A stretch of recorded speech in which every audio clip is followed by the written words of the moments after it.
Number. I witnessed humans unleash their fury, and everything I knew shattered. Captain Zethkar adjusted his 4 eyes to focus on the tactical display, each pupil dilating independently as he processed the information flowing across the holographic interface. The bridge of the Hegemony Dreadnought Times, Eternal Dominion Times, hummed with quiet efficiency, its crew of Vorthak warriors maintaining their positions with the disciplined silence expected of the galaxy's supreme military force. For 300 cycles, the Vorthak hegemony had ruled the known systems with an iron fist, their technological superiority and strategic brilliance making them virtually unstoppable. Status report, Zethkar commanded, his mandibles clicking in satisfaction as he surveyed his domain. The bridge stretched before him like a cathedral of war, its dark metal surfaces gleaming under the pale blue lighting that suited Vorthak vision perfectly. "All fleets remain in formation, Captain," responded Subcommander Thrixon, her scaled hands dancing across the communication console. "The humans' pathetic defense fleet has retreated to the inner system. Our advanced squadrons report minimal resistance." Zethkar's throat sacs inflated with amusement, a sound that resembled grinding metal to most species. Humans, the galaxy's newest addition to spacefaring civilization, barely 200 cycles old in terms of interstellar capability, their technology was primitive. Their ships cobbled together from salvaged parts and outdated designs. Most amusing of all, they seemed to operate under the delusion that they could negotiate with the hegemony. The humans had been discovered by a hegemony survey fleet approximately 50 cycles ago, inhabiting a small blue world in an unremarkable system near the galactic rim.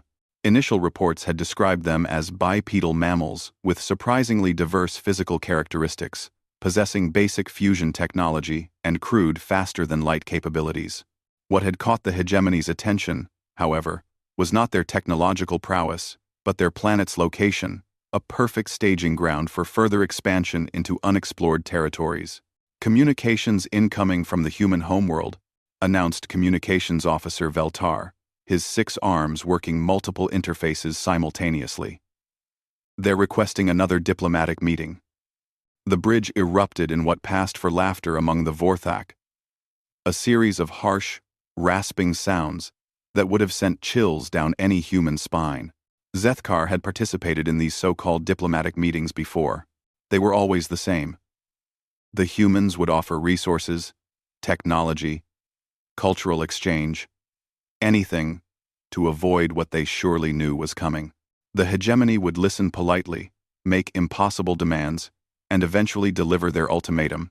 "Put them through," Zethkar ordered, settling back into his command throne.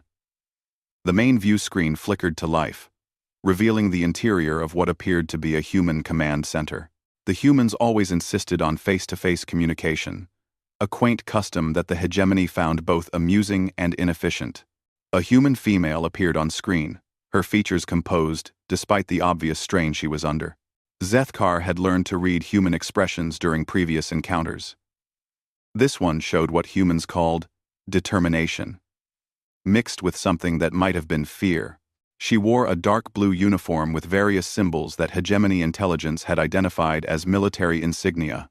"I am Admiral Sarah Chen, of the United Earth Defense Force," the human began, her voice steady, despite the impossible situation she faced. "Captain Zethkar, I'm hoping we can still find a peaceful resolution to this conflict." "Admiral Chen," Zethkar replied, his translator converting his natural clicking and hissing into the crude human language they called English. "How refreshing to speak with you again. I trust you have considered the hegemony's generous offer." The offer, of course, had been anything but generous. Complete surrender of all human military assets, relocation of 90% of the human population to labor worlds, and the conversion of Earth into a hegemony military base. Standard terms for a species that had proven incapable of defending itself. Admiral Chen's expression hardened slightly, a micro-expression that Zethkar found fascinating. Humans were remarkably transparent in their emotions. Unlike the controlled Vorthak, who had learned to suppress such weaknesses millennia ago. "Captain, what you're asking for isn't surrender.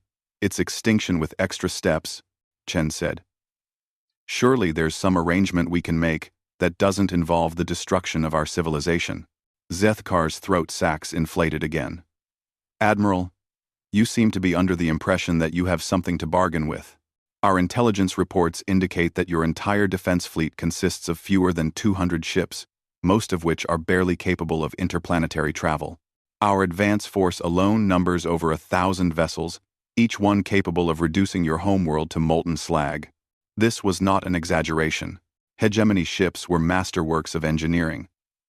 Their adaptive armor capable of withstanding direct hits from plasma cannons. Their weapons systems precise enough to target individual buildings from orbit. A single hegemony cruiser could devastate an entire planet's surface in a matter of hours. You're right about our numbers, Admiral Chen admitted, a response that surprised Zethkar with its honesty. We have a saying, never corner a wounded animal. You're about to learn why. The transmission ended abruptly, leaving the bridge in sudden silence.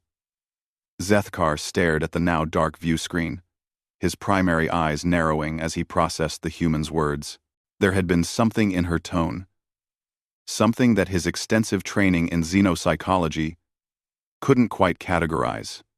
Not desperation, not fear, but something else entirely. Sir, Subcommander Thrixon called out, her voice cutting through his thoughts. Long-range sensors are detecting unusual activity in the human system. Their ships appear to be moving into formation around their homeworld. Tactical analysis, Zethkar ordered, his attention snapping back to the immediate situation. The holographic display shifted, showing a real-time representation of the Sol system. The human fleet, such as it was, had indeed moved into a defensive formation around their planet. Their ships looked like toys compared to the massive hegemony vessels approaching from the outer system. Standard defensive formation, sir, reported the tactical officer. Nothing we haven't seen before. Their weapons are primitive projectile-based systems and low-grade energy weapons. Our shields can absorb their entire combined firepower without significant drain. Zethkar nodded, but something nagged at him. In his 50 cycles of military service, he had overseen the subjugation of dozens of worlds. Most species, when faced with overwhelming force, either surrendered immediately or made futile last stands that served only to delay the inevitable. The human's behavior fit neither pattern exactly. Interesting, he murmured, studying the tactical display more closely. The human ships had arranged themselves in what appeared to be 3 defensive rings around their planet. But there was something unusual about their positioning. Rather than forming a traditional defensive sphere, they had created overlapping fields of fire that seemed designed to channel attacking forces into specific approach vectors. Sir, our forward scouts report something strange, announced the sensor operator, his primary arms working frantically over his controls. The humans appear to have civilian vessels mixed in with their military fleet. Transport ships, cargo haulers, even what appear to be passenger liners. They've been fitted with weapons, but they're clearly not military vessels. This information struck Zethkar as particularly odd. In hegemony doctrine, civilian populations were kept far from military engagements, both for their own protection and to maintain proper command structure. Mixing civilian and military forces was considered the mark of a desperate, disorganized defense. Perhaps they're attempting to use their civilians as shields, suggested Thrixon. Some species have attempted such tactics before, though they've never proven effective against hegemony forces. Zethkar considered this possibility, but something about it didn't feel right. The human admiral's demeanor, during their conversation, had suggested anything but desperation. There had been a cold calculation in her eyes that reminded him uncomfortably of veteran hegemony commanders preparing for complex operations. Orders, sir? Asked the navigation officer. Maintain current approach vector, Zethkar commanded. All ships to battle stations. We'll give them one final opportunity to surrender before we demonstrate the futility of resistance. As the Time's Eternal Dominion Times and its escort fleet moved deeper into the Sol system, Zethkar found himself studying the humans' defensive formation more intently. Something about their positioning bothered him, though he couldn't quite identify what. Their ships were arranged with mathematical precision, each vessel's location seeming to serve multiple purposes in the overall defensive scheme. The hegemony fleet's approach had been detected by human sensors hours ago, giving the defenders ample time to prepare their positions. Standard hegemony doctrine called for a demonstration of overwhelming force, a few targeted strikes against military installations to convince the enemy of the hopelessness of their situation. Most species surrendered after witnessing the destructive capability of hegemony weapons. "Sir, we're receiving another transmission from the human fleet," Veltar announced. "On screen," Zethkar ordered, curious to see what last-minute plea the humans might offer. This time, a different human appeared, a male wearing what appeared to be a different style of uniform.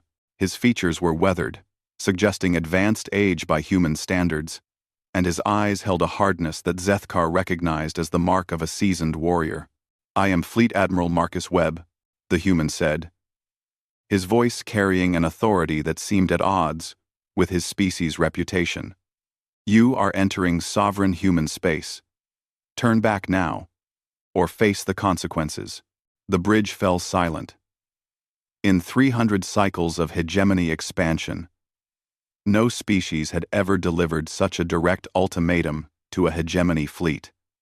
The sheer audacity of it was almost admirable. "Admiral Webb," Zethkar replied, his amusement evident despite the translator's limitations. "Are you truly suggesting that your fleet of primitive vessels poses a threat to the might of the hegemony?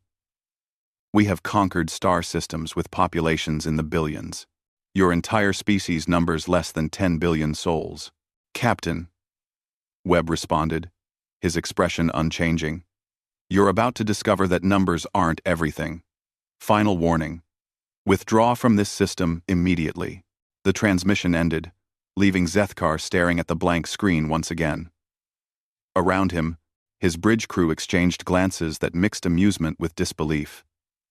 The human's boldness was either incredibly brave or incredibly foolish. "Sir, shall we proceed with the demonstration?" asked the weapons officer, her hands hovering over the firing controls. Zethkar considered for a moment, then nodded. "Target their outermost defensive ring. Use minimum power settings. We want to disable their ships, not vaporize them. They need to witness their own helplessness." The Time's Eternal Dominion's Time's main batteries swiveled toward their targets, their massive barrels gleaming in the reflected light of the human star.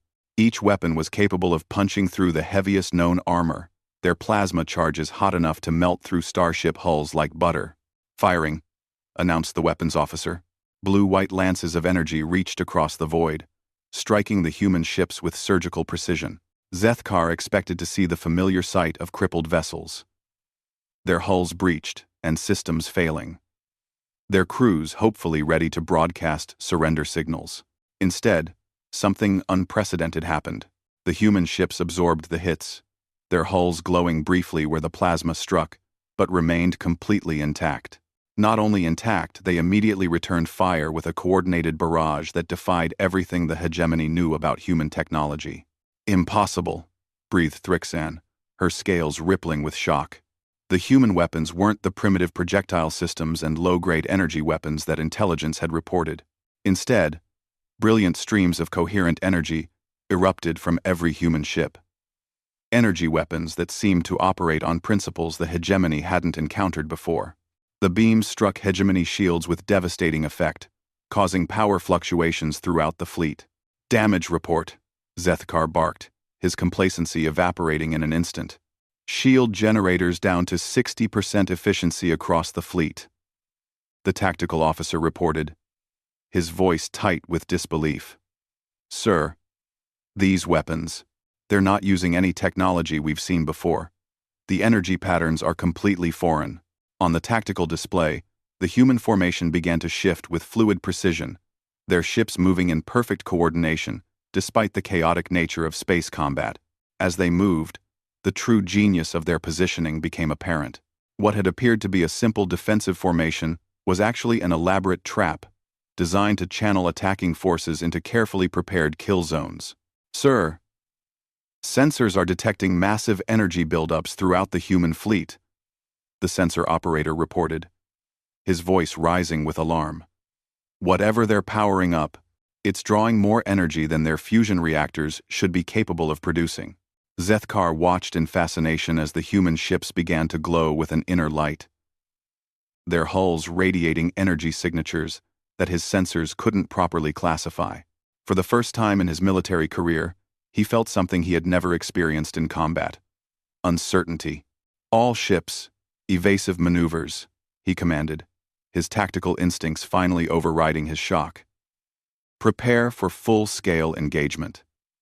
But as the hegemony fleet moved to respond to this unexpected threat, Zethkar couldn't shake the feeling that everything he thought he knew about warfare was about to change forever. The humans hadn't just surprised him, they had demonstrated capabilities that shouldn't have been possible for a species barely 2 centuries into their technological development. And in Admiral Webb's final transmission, there had been something in the human's eyes that Zethkar was only now beginning to recognize: the cold certainty of a predator that had been waiting patiently for its prey to come within striking distance. The space around Earth erupted into chaos as the human fleet revealed the true extent of their capabilities. What had moments before appeared to be a ragtag collection of hastily armed civilian vessels transformed into something that defied every principle of warfare the hegemony had developed over 3 centuries of conquest. Impossible energy readings across all human vessels, the sensor operator reported, his voice cracking with disbelief. "Sir, they're generating power levels that exceed our theoretical models for fusion-based technology."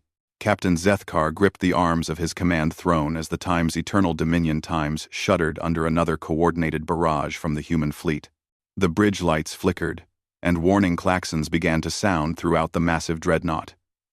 In 50 cycles of military service, he had never experienced anything like this. The human ships moved with a fluid coordination that spoke of countless hours of practice, their formation shifting like a living organism as they concentrated fire on specific hegemony vessels. But it wasn't just their tactics that were shocking, it was their technology. The energy weapons they were using cut through hegemony shields as if they didn't exist, and their own defensive systems were absorbing plasma cannon strikes that should have reduced them to floating debris. "How are they doing this?" Zethkar demanded, his 4 eyes fixed on the tactical display where red warning indicators were beginning to outnumber green status lights. "Our intelligence reports said they were using primitive fusion reactors and chemical propulsion systems." Sub-Commander Thrixon worked frantically at her console, trying to make sense of the sensor data flowing in from across the fleet. "Sir, I'm detecting some kind of quantum energy matrix in each human ship. It's like they've somehow learned to harness zero-point energy. But that's theoretically impossible with their level of technological development." The impossible had become possible, and Zethkar was beginning to realize that humanity's apparent technological primitiveness had been an elaborate deception. No species developed quantum energy manipulation in just 200 cycles of spaceflight unless they had been working on it for far longer than anyone suspected. "Fleet Admiral Orcs is requesting immediate tactical support," Communications Officer Veltar announced. "The 2nd Battle Group is taking heavy casualties. Their flagship's main reactor is showing critical failure indicators." Zethkar's mind raced as he processed this information. Fleet Admiral Orcs commanded the most advanced battle group in the hegemony fleet, equipped with their newest weapons and defensive systems. If the humans were overwhelming the 2nd Battle Group, then this engagement had moved far beyond a simple demonstration of superior firepower. On the main view screen, he could see the human formation continuing to evolve, their ships flowing around the hegemony fleet like water around stones. But there was nothing fluid about their weapons fire. Each shot was precisely calculated, targeting specific systems with surgical accuracy that suggested intimate knowledge of hegemony ship design. "Sir, we're receiving a transmission from the human flagship," Veltar reported. "Put it through," Zethkar ordered, though part of him dreaded what he might hear. Fleet Admiral Webb's weathered face appeared on screen, but now there was something different in his expression. The cold calculation was still there, but it had been joined by something else, a predatory satisfaction that made Zethkar's scales ripple with involuntary fear. "Captain Zethkar," Webb began, his voice carrying easily over the sounds of battle raging around both fleets. "I tried to warn you. Humanity has been preparing for this moment since the day we first detected your scout ships in our outer system 50 cycles ago. 50 cycles. Zethkar felt his throat sacs contract as the implications hit him. The humans had known about the hegemony for 50 cycles, the entire duration of their supposed first contact period. Every diplomatic meeting, every negotiation, every intelligence-gathering operation had been conducted under the assumption that humanity was a naive, technologically inferior species encountering spacefaring civilization for the first time. "You've been deceiving us," Zethkar stated, though it came out more as a question than an accusation. "Not deceiving," Webb corrected, a slight smile playing at the corners of his mouth. "Preparing. You see, Captain, we humans have a particular talent for learning from the mistakes of others. We studied every species you've conquered, analyzed every battle you've fought, examined every tactic you've used, and we've spent 5 decades preparing for the day you decided to add Earth to your collection." The tactical display updated with new information that made Zethkar's blood run cold. The human fleet wasn't just defending, they were systematically dismantling the hegemony formation with a precision that spoke of intimate knowledge of every ship class, every weapon system, every tactical doctrine in the hegemony arsenal. "But your technology," Zethkar protested. "Our scouts confirmed that you were using primitive fusion reactors, chemical propulsion systems. How did you develop quantum energy manipulation without our sensors detecting it?" Admiral Webb's smile widened. "Who said we developed it? Captain, humanity's greatest strength isn't our ability to create. It's our ability to adapt, to improve, to take existing concepts and push them beyond their original limitations. Did you really think we were alone in this galaxy? That the hegemony was the only advanced civilization we'd encountered?" The words hit Zethkar like a physical blow. The hegemony's expansion had been predicated on the assumption that they were the dominant technological force in their region of the galaxy. The possibility that humanity had made contact with other advanced civilizations, civilizations that might have their own reasons for wanting to see the hegemony stopped, had never been seriously considered. "The ethereal collective sends their regards," Webb continued, naming a species that hegemony intelligence had classified as extinct for over 2 centuries. "As do the crystalline hierarchy and the void walkers. Turns out, Captain, that not everyone in the galaxy appreciated your empire's expansion policies." The bridge fell silent as the implications became clear. Humanity hadn't just been preparing to defend themselves, they had been chosen as the focal point for a galactic resistance movement, armed with technology from multiple advanced civilizations and given 5 decades to perfect their combat doctrine specifically for fighting the hegemony. "You're telling me this entire conflict has been a setup?" Zethkar said, his voice barely above a whisper. "This conflict is justice," Webb replied, his expression hardening. "For 300 cycles, your empire has swept across the galaxy, conquering, enslaving, destroying any civilization that couldn't match your military might. Well, Captain, today you're facing a civilization that can not only match your might, but exceed it." The transmission ended, leaving the bridge in stunned silence. Around them, the battle continued to rage, but the balance had shifted dramatically. Where once the hegemony fleet had enjoyed overwhelming superiority, now they found themselves outgunned, outmaneuvered, and facing opponents who seemed to anticipate their every move. "Sir," the tactical officer called out, his voice tight with fear, "the 3rd Battle Group is reporting complete destruction of their forward elements. Admiral Vextar's flagship has been destroyed." Admiral Vextar had been one of the hegemony's most experienced commanders, a tactical genius who had orchestrated the conquest of 12 star systems. If the humans had managed to destroy his flagship, then this battle had moved beyond mere defeat into the realm of catastrophe. "How many ships have we lost?" Zethkar demanded. "Current casualty reports show 47 vessels destroyed, over 100 more reporting critical damage," Thrixon replied, her hands shaking as she worked her console. "Sir, at this rate, the entire fleet will be destroyed within the next 2 hours. 2 hours. Zethkar stared at the tactical display, watching as red icons representing destroyed hegemony ships continued to multiply. In 3 centuries of expansion, The hegemony had never lost more than a handful of ships in any single engagement. The destruction of nearly 50 vessels, in less than an hour, was unprecedented. But it wasn't just the numbers that were devastating, it was the manner of the destruction. The humans weren't simply overpowering hegemony defenses through brute force. They were systematically exploiting weaknesses in hegemony ship design that most hegemony engineers probably didn't even know existed. Every attack was precisely targeted. Every maneuver calculated to maximize damage while minimizing their own exposure. "Sir, we're receiving priority communications from the other battle group commanders," Veltar announced. "They're requesting permission to withdraw." Withdrawal.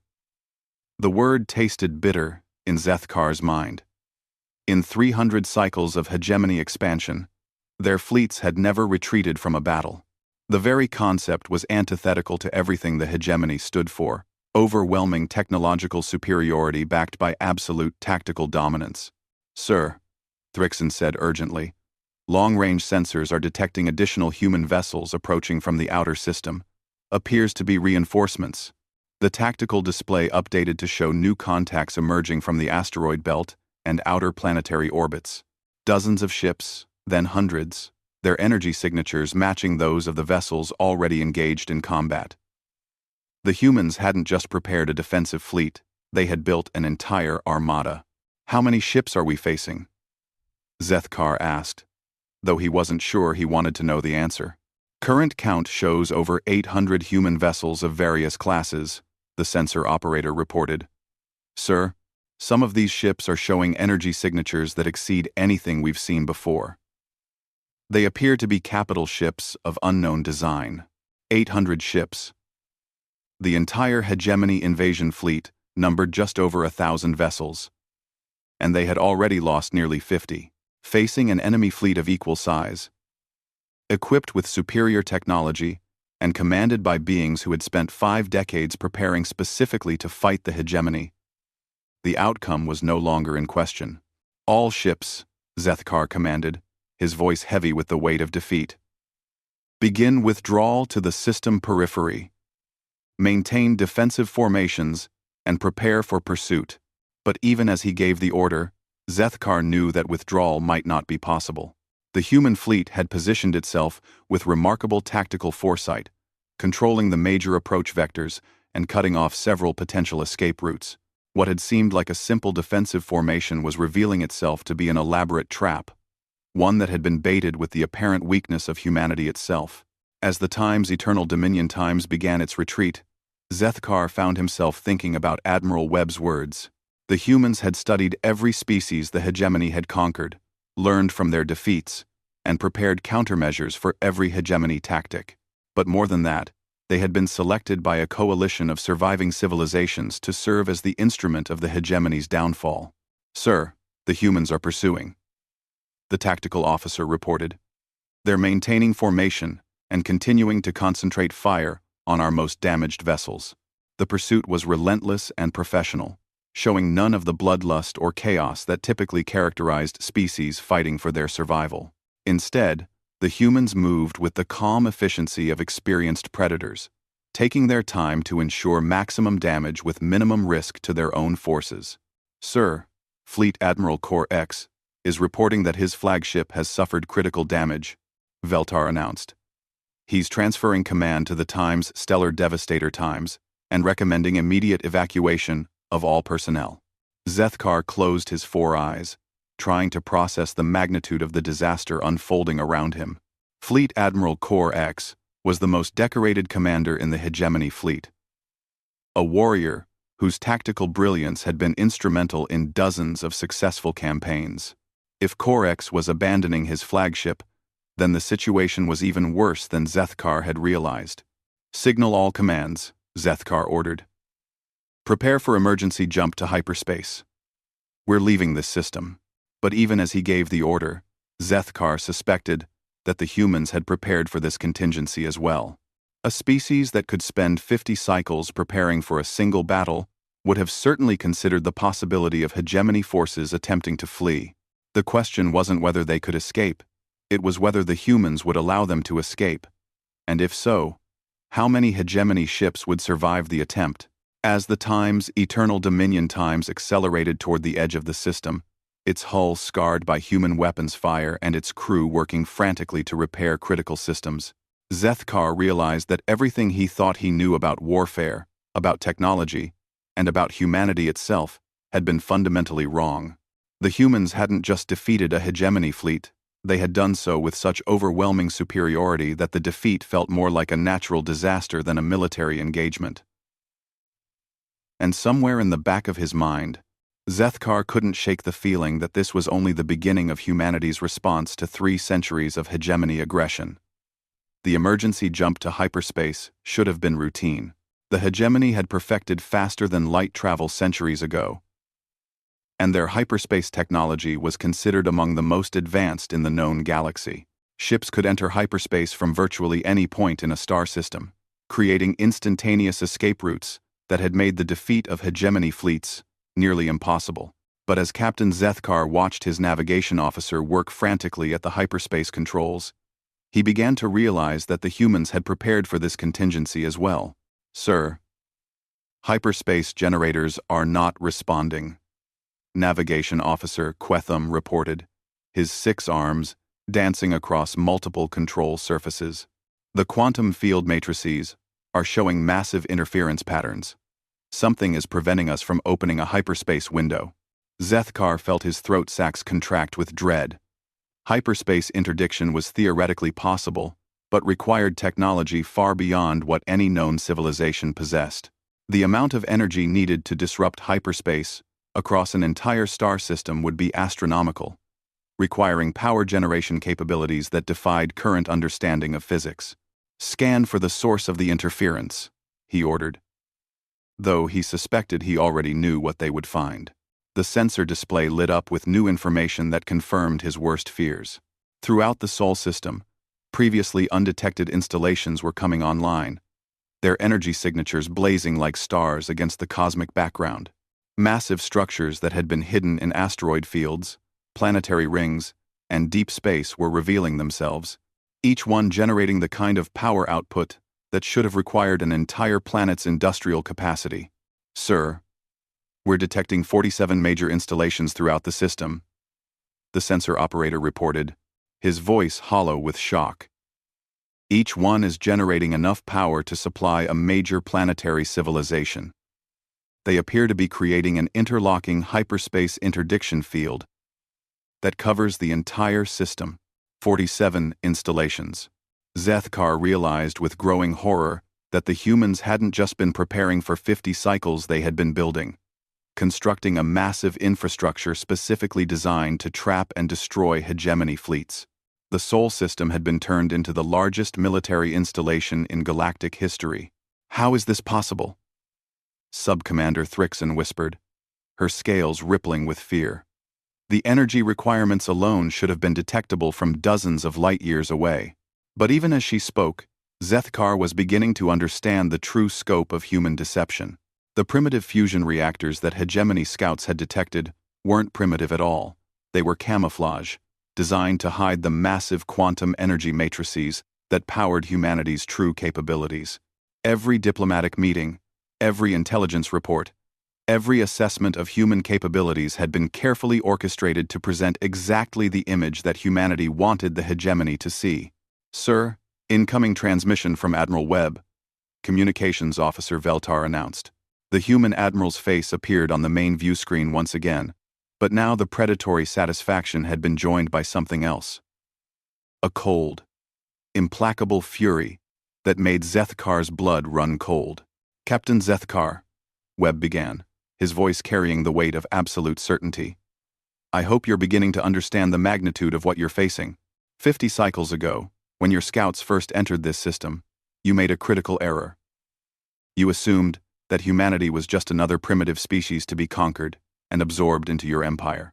The tactical display continued to update as more human vessels emerged from concealment throughout the system. Ships that had been hidden in planetary shadows, disguised as asteroids, or simply running silent in the deep cold of space, were powering up their systems and moving to join the growing armada surrounding the trapped hegemony fleet. "You catalogued our weaknesses," studied our defenses, and planned our subjugation with the same methodical approach you've used on hundreds of other worlds," Webb continued. "But you made one fundamental miscalculation. You assumed that we were alone." The view screen split, showing not just Admiral Webb but representatives of species that hegemony intelligence had written off as extinct or irrelevant. Zethkar recognized some of them from ancient historical records. The crystalline beings of the hierarchy, their bodies refracting light into rainbow patterns. The ethereal energy forms of the collective, barely visible in the electromagnetic spectrum, and others that defied classification, beings whose very existence challenged basic assumptions about life in the universe. "Allow me to introduce our allies," Webb said with grim satisfaction. "The crystalline hierarchy, masters of quantum manipulation and energy storage. The ethereal collective, who taught us how to harness zero-point energy. The void walkers, who showed us how to manipulate space-time itself. And dozens of other civilizations that your empire has either conquered, displaced, or driven to the edges of known space." The implications were staggering. Humanity hadn't just allied with a few surviving civilizations, they had become the focal point for a galactic resistance movement that included some of the most advanced beings in the universe. The technology they were displaying wasn't human in origin. It was the combined knowledge of dozens of spacefaring civilizations, all focused on a single goal: the destruction of the hegemony. "For 300 cycles, your empire has spread across the galaxy like a plague," Webb continued, his voice growing harder with each word. "You've enslaved entire species, stripped worlds of their resources, and snuffed out civilizations that had existed for millennia. You called it progress, expansion, the natural order of things. We call it genocide." Zethkar tried to speak, to offer some defense or explanation, but Webb continued without pause. "Today, that ends. Humanity has been chosen to serve as the instrument of justice for every civilization you've destroyed, every species you've enslaved, every world you've plundered. And Captain, we intend to be very thorough in our work." The transmission ended, leaving the bridge in stunned silence. Around them, the battle continued, but its nature had fundamentally changed. This was no longer a military engagement between two opposing forces, it was an execution, carried out with surgical precision by beings who had spent decades preparing for this moment. "Sir, casualty reports are coming in from across the fleet. Admiral Korex's flagship has been destroyed with all hands. The 3rd and 5th battle groups have ceased to exist as organized units. 200 ships. In less than 3 hours, the humans had destroyed more hegemony vessels than had been lost in the previous 50 cycles combined. The efficiency of their attacks was breathtaking, each strike perfectly calculated to maximize damage while conserving their own resources for the next target. Sir, we're receiving surrender offers from multiple hegemony commanders," Veltar announced. "They're requesting permission to lay down arms and submit to human authority. Surrender offers. In 3 centuries of hegemony expansion, no hegemony commander had ever surrendered to an enemy force. The very concept was antithetical to everything they had been taught, everything they believed about their place in the universe. Yet faced with the systematic destruction of their fleet, even the most hardened warriors were beginning to recognize the futility of continued resistance. "Put me through to the human flagship," Zethkar ordered, his voice heavy with the weight of defeat. Admiral Webb's face appeared on screen once more, his expression unreadable. Behind him, Zethkar could see the bridge of a human vessel that looked nothing like the primitive ship's hegemony intelligence had described. Banks of advanced equipment hummed with power, holographic displays showed real-time tactical information, and crew members moved with the efficient precision of a highly advanced military organization. "Captain Zethkar," Webb said simply, waiting for him to speak. "Admiral," Zethkar began, struggling to find words for a situation he had never imagined facing. "I formally request terms for the surrender of all hegemony forces in this system." Webb studied him for a long moment, his weathered features showing no emotion. "Captain, the hegemony's policy toward conquered civilizations has been quite clear for 3 centuries. Complete surrender of all military assets, relocation of 90% of the population to labor worlds, and conversion of the homeworld into a military base. Those were your terms for humanity, were they not? The words hit Zethkar like physical blows. The standard terms for hegemony, conquest, terms that had been imposed on countless civilizations across the galaxy, now being offered to the conquerors themselves. The irony was not lost on him. However, Webb continued, his voice softening slightly, humanity has chosen to be better than the hegemony. All hegemony personnel will be taken into custody and transported to secure facilities where they will be given the opportunity to stand trial for their crimes. Those who cooperate fully and demonstrate genuine remorse for their actions may be eligible for rehabilitation and eventual reintegration into galactic society. Trial. Rehabilitation. These were concepts that the hegemony had never applied to conquered populations. Enemies were either enslaved or eliminated. The idea of justice, of proportional response, of redemption was foreign to their military doctrine. What about our homeworld? Zethkar asked, thinking of the billions of Vorthak citizens who had no direct involvement in the military campaigns. The civilian population of all hegemony worlds will be protected and given the opportunity to form new governments free from military control, Webb replied. However, the hegemony as a political and military entity will cease to exist. Its military assets will be dismantled, its leadership tried for war crimes, and its conquered territories will be liberated and allowed to determine their own futures. The scope of what Webb was describing was staggering. The complete dismantling of a galactic empire, the liberation of hundreds of conquered worlds, the trial and punishment of thousands of military commanders. It would be the largest political restructuring in galactic history. You have 2 minutes to transmit surrender orders to all hegemony forces in this system, Webb continued. After that, we will resume hostilities until no hegemony vessel remains capable of resistance. Zethkar looked around his bridge at the crew who had served with him through dozens of campaigns. Warriors who had believed themselves to be the apex of military evolution, now facing defeat at the hands of a species they had dismissed as primitive. The weight of 3 centuries of hegemony aggression seemed to settle on his shoulders like a physical burden. All hegemony vessels, he broadcast on the fleet-wide communication channel.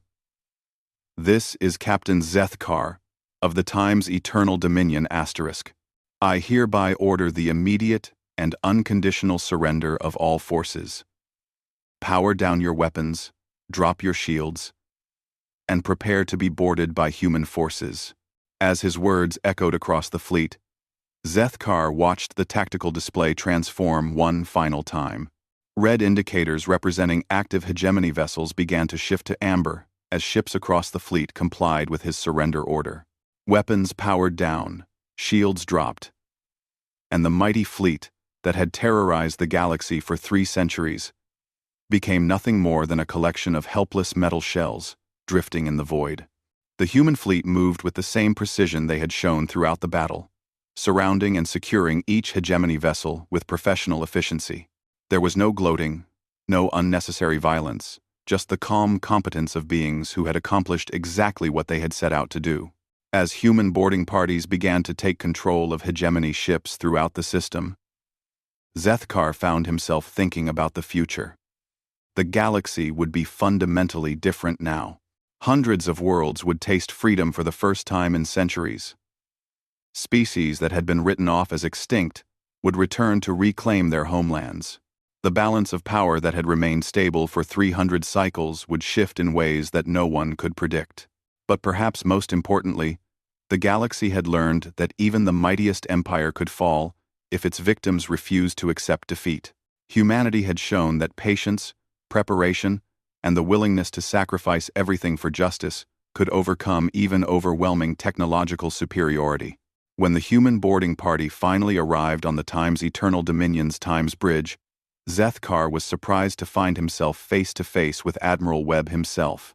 The human commander studied him with those same calculating eyes that had unnerved him during their first meeting.